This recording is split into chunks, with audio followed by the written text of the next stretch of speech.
Assalamualaikum warahmatullahi wabarakatuh. Alhamdulillah.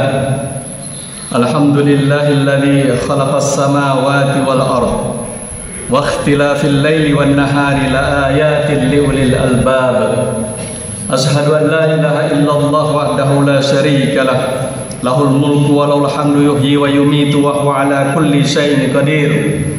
Wa ashhadu anna Muhammadan abduhu wa rasuluh la nabiyya ba'dah. Allahumma salli ala Muhammad wa ala ali Muhammad kama sallaita ala Ibrahim wa ala ali Ibrahim wa barik ala Muhammad wa ala ali Muhammad kama barakta ala Ibrahim wa ala ali Ibrahim fil alamin innaka Hamidum Majid. Amma ba'd. Fa ya ayyuhal hadirun, usikum wa nafsi bi taqwallah faqad fazal muttaqun. Faqad qala Allah ta'ala fil Qur'anil Karim wa huwa asdaqal qailin. A'udzu billahi minas syaitonir rajim. Ya ayyuhalladzina amanu taqullaha haqqa tuqatih wa la tamutunna illa wa antum muslimun. Shadaqallahul azim. Ma'asyiral muslimin wal muslimat rahimakumullah. Bayangkan betapa rindunya baginda Rasulullah sallallahu alaihi wasallam untuk memomong bayi lelaki. Beliau memang pernah mengalaminya. Dua bayi lelaki, Qasim dan Abdullah, pernah lahir dari rahim istrinya. Namun hadirin, baru seumuran jagung kedua putra beliau meregang nyawa. Jangan ditanya betapa gundahnya beliau. Jangan ditanya bagaimana sedih dan terpukulnya hati beliau. Meski begitu, api harapan untuk memperoleh putra tak pernah padam dari diri Rasulullah. Bertahun-tahun, terus dan terus api asa itu terus menyala. Ia kerap mengangkat kedua belah tangannya, mencoba menyimak cakrawala, berdoa dalam munajat di keheningan malam, dalam gelap gulita yang menyelimutinya, berharap akan lahir seorang putra dari salah satu rahim sang istri. Hingga kemudian doa itu Allah kabulkan. Dikaruniakanlah beliau seorang putra, penerus nama dan masa depan keluarga dari rahim sang istri Maryam Al-Qibtiyah, seorang anak laki-laki yang kemudian diberi nama Ibrahim bin Muhammad.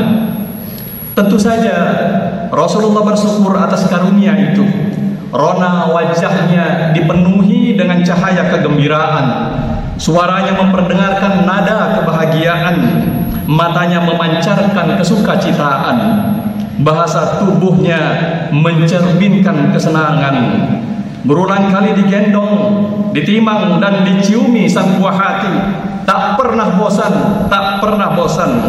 Tak jemu beliau mengunjungi putranya di kediaman Abu Yusuf Al-Qain, lelaki beruntung karena sang istri menjadi ibu susuan dari putra manusia teladan Al-Mustafa sallallahu alaihi wasallam. Sayang beribu sayang hadirin, kondisi itu tak berlangsung lama. Belum lagi menginjak usia 2 tahun, sang buah hati Ibrahim kembali berpulang. Ahad, malam Senin, Ibrahim bin Muhammad menemui ajal, meninggalkan sang ayah yang tak kuasa membendung buliran-buliran jernih air mata, menggambarkan gemuruh kesedihan yang teramat sangat dari laki-laki mulia yang dihormati penduduk langit dan bumi di kesempitan dadanya saat itu. Abdurrahman bin Auf radhiyallahu an, seorang sahabat mulia, terheran menyaksikan sang baginda. Wa anta ya Rasulullah tabqi, engkau menangis wahai Rasulullah junjungan semesta alam. Dalam parau dan sendat suara, dalam tatapan nanar kepada sahabat, manusia mulia ini menjawab, Yabna Auf, wahai Ibnu Auf, innaha rahmah. Bulir-bulir air mata yang keluar dari kedua kelopak mataku adalah cermin dari cinta dan kasih sayang. Suasana duka menyelimuti Madinah, negeri bercahaya redup gulita dengan kepergian Ibrahim. Esoknya 29 Syawal 10 Hijriah, sekitar pukul 7.15 pagi, bola raksasa yang menggantung di ketinggian langit meredup di telan rembulan hampir 3 jam lamanya. Maka menyebarlah desas-desus dari satu mulut ke mulut yang lain, tersebar sedemikian cepatnya. Lihatlah, matahari tenggelam karena berduka atas kematian Ibrahim. Begitu pandangan yang viral saat itu. Hadirin yang dirahmati Allah Subhanahu wa ta'ala, celotehan para penduduk Madinah sepertinya wajar. Ya, seolah wajar. Lihatlah, matahari pun berduka atas berpulangnya Ibrahim bin Muhammad. Kita pun di masyarakat, hadirin, kerap mengucapkan kalimat serupa. Yang na'udzubillah min dzalik, jangan pernah lagi kita ucapkan kalimat itu. Langit ikut berduka dengan kepergian almarhum. Begitu sering kita dengar dan diucapkan ketika ada orang meninggal di tengah kondisi cuaca mendung. Langit menangis dengan meninggalnya almarhumah. Itu pun kerap kita dengar kalimat yang diungkapkan saat meninggalnya seseorang diiringi dengan guyuran hujan yang membasahi alam persada. Perhatikan, tidak dengan baginda Rasulullah Muhammad SAW. Bagi beliau, percakapan seperti itu telah menodai akidah, menyayat keyakinan yang bersemayam di dalam hati, bahkan naudzubillah bisa menggerus iman. Itu sebabnya beliau mengatakan dengan tegas, innas samsa wal qamara min ayatillah. Sesungguhnya matahari dan rembulan merupakan bagian dari tanda-tanda kebesaran dan kekuasaan Allah, sebagaimana mendung dan hujan yang turun di muka bumi pada saat yang bersamaan meninggalnya satu di antara sanak keluarga famili kita. Itu adalah tanda-tanda kekuasaan Allah Subhanahu wa ta'ala, bukan karena kematian siapapun juga. Wa innahuma la yankhasifani limauti ahadin wala lihayati. Tidaklah peristiwa yang kalian saksikan ini terjadi lantaran kematian atau kehidupan seseorang. Sahabat kemudian terdiam, beristighfar karena mereka telah menodai akidah yang lama ditanamkan oleh sang baginda. Beristighfar mereka tanpa henti saat itu. Lantas tak begitu lama kemudian sang Mustafa sallallahu alaihi wasallam melanjutkan sabdanya, innal ain da'ma'u wal qalbi yahzan. Sungguh mata ini mengalirkan buliran-buliran air mata dan hati ini sedang dirundung duka. Wala taqulu illa ma yarda rabbuna. Namun kami dalam kondisi berduka yang teramat sangat. Namun kami dalam kondisi sedih yang seolah berlapis-lapis tumpuk, tak akan pernah mengucapkan sesuatu yang tidak diridhoi oleh Allah Subhanahu wa ta'ala. Rabbuna, Rabb kami, wa inna bifiraqika ya Ibrahim lamahzunun. Sungguh kami berduka atas kepergianmu wahai Ibrahim putraku. Hadirin, bahkan di puncak duka beliau tak ingin menodai akidah. Beliau tak ingin imannya tergerus, karena akidah adalah esensi kehidupan seorang hamba beriman. Nasihat beliau kemudian setelah itu, bilalah kau dapati peristiwa langit dan bumi seperti itu, seperti yang kita alami di pagi siang hari ini, hadirin, maka beliau meminta kepada kita semua untuk mendekatkan diri kepada Allah Jalla wa'ala seraya melakukan 4 amal utama. Hadirin, apakah 4 amal utama itu? Yang pertama kata beliau, fad'ullah. Bila kalian dapati peristiwa gerhana, entah gerhana matahari ataupun gerhana bulan, segera angkat suara kalian menembus batas bumi, ketuklah pintu langit, sibak tirai arasnya, dan rajut huruf demi huruf menjadi kata, rangkai kata demi kata, dan jalinlah kalimat demi kalimat dalam bentuk munajat yang menggetarkan aras Allah Subhanahu wa ta'ala. Banyaklah berdoa kepada Allah Al-Mujib, bersimpuh di hadapannya, mengakui semua noda dan dosa, memohon kekuatan iman dan Islam dan istiqamah di jalannya, karena beliau tahu kita para pengikutnya terlalu banyak noda dan dosa yang kita lakukan, kerap kali menyimpang dari iman dan akidah. Selalu saja diingatkan, tapi sebanyak itu pula kita melakukan kesalahan-kesalahan. Berdoalah, memohon ampunan kepada Allah di saat-saat seperti ini, karena doa adalah senjata paling ampuh yang dimiliki orang beriman.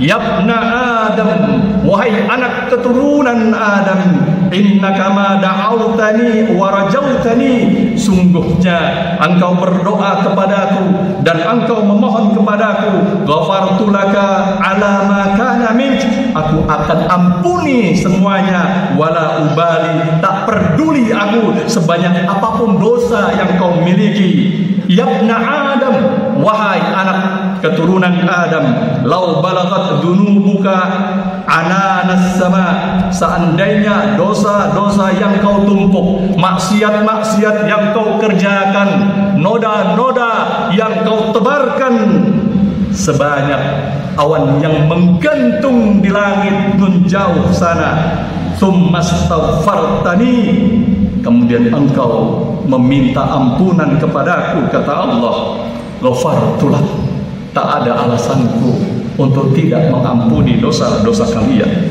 Yabna Adam, wahai anak-anak keturunan Adam, innaka law ataitani bikurabil ard khataya, sesungguhnya jika engkau datang kepadaku dengan kesalahan sepenuh bumi ini, summa lakitani la tusrik bi syai'a, kemudian kau temui aku setelah dosamu yang seluas dan selebar serta sedalam bumi ini dengan tidak menyekutukanku, merusak akidah kita, mencederai iman kita sedikit pun juga, kata Allah Subhanahu wa taala, la ataituka bi qurabihi maghfirah, maka kan kutemui kalian, kan ku dekap kalian, kan ku peluk kalian dengan sepenuh itu juga ampunanku kepada kalian. Allahu akbar walillahil hamd. Masya Allah. Lantas, adakah zat yang lebih maha pengampun daripada Allah Subhanahu wa ta'ala? Adakah zat yang lebih pemaaf daripada Allah Subhanahu wa ta'ala? Adakah zat yang lebih menerima taubat dari Allah Subhanahu wa ta'ala? Lantas mengapa kita lari darinya? Saat-saat seperti ini hadir bersamanya. Hadirin hadirat yang dirahmati Allah Subhanahu wa ta'ala, amalan kedua yang diminta oleh baginda Rasulullah sallallahu alaihi wasallam saat gerhana berlangsung, wa kabbiru, perbanyak takbir. Allahu akbar, Allahu akbar, Allahu akbar, Allahu akbar, Allahu akbar, Allahu akbar, Allahu akbar, Allahu akbar, Allahu akbar, Allahu akbar, Allahu akbar, Allahu akbar. Mengapa harus takbir, hadirin yang dirahmati Allah Subhanahu wa ta'ala? Karena kata para ulama, mereka memaknai lafaz Allahu akbar sebagai tazkiyatul aqidah, penyucian akidah. Kalau kita berucap Allahu akbar, kata para ulama, tak ada takwil yang tepat kecuali wa kullu ma siwallahi fahuwa asghar. Ketika kita mengatakan Allahu Akbar, maka takwil yang paling tepat kata para ulama adalah apa yang ada selain Allah semuanya adalah kecil. Harta kita kecil, jabatan kita kecil, kedudukan kita kecil.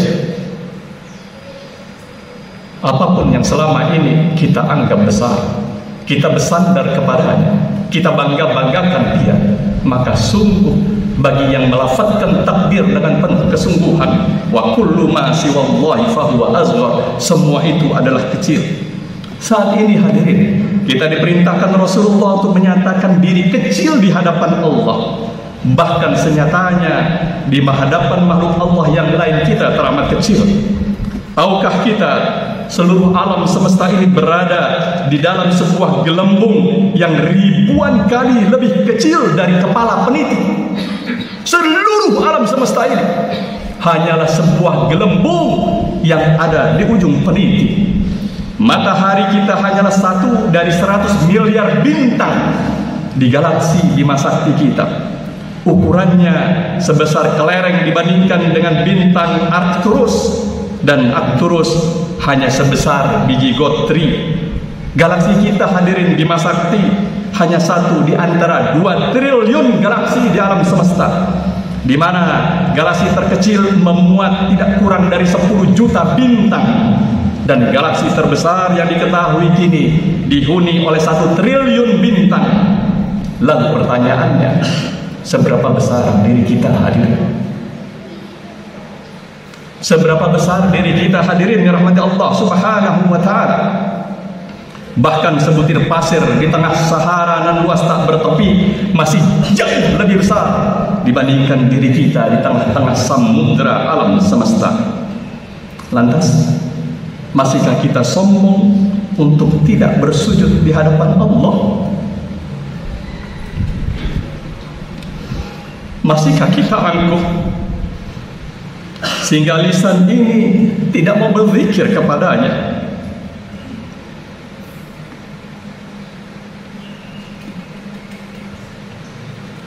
Sementara makhluk-makhluk yang lain tunduk patuh kepada Allah, mereka berzikir dengan cara-cara mereka.